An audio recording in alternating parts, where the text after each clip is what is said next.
آیا اللہ کے بارے میں اور اللہ کی مخلوق کے بارے میں نیت خالص رکھتا ہے یا نہیں، وہ بھی وہ جانتا ہے۔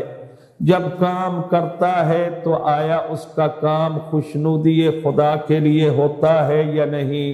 یا ویسے بھاگ دوڑ کرنے کی عادت ہے، لوگوں کو دکھانے کی عادت ہے۔ یاد رکھیے جو کام للہ نہیں ہوتا وہ وبال جان تو بن سکتا ہے اس دنیا میں اور آخرت میں خسارے کا سبب، لیکن وہ آپ کی کامیابی کا سبب نہیں بن سکتا ہے۔ آپ آسمان کو چھو لیں، آسمان پہ پہنچ جائیں، اگر اس میں رضا خداوندی نہیں ہے تو آپ سمجھ لیں کہ آسمان پہ جانا آپ کا جسمانی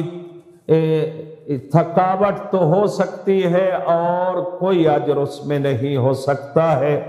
جیسا کہ کہا گیا ہے الاعمال بالنیات، اعمال کا دار و مدار نیت پہ ہے۔ آپ اگر یہاں آتے ہیں یقیناً خانہ خدا میں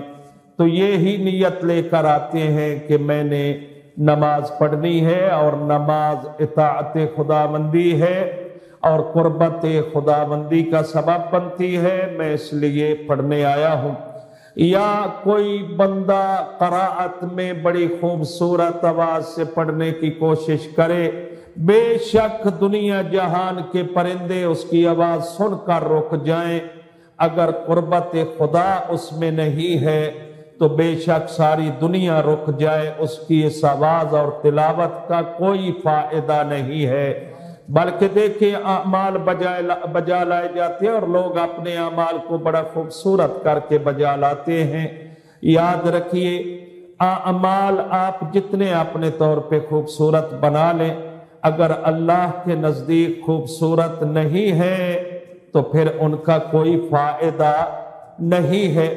نیات ہر عمل میں، جیسا کہ طلباء کرام بیٹھے ہیں، جب بھی ہم کوئی ایسی کتاب بچوں کو پڑھاتے ہیں، یہ خود پڑھی تھی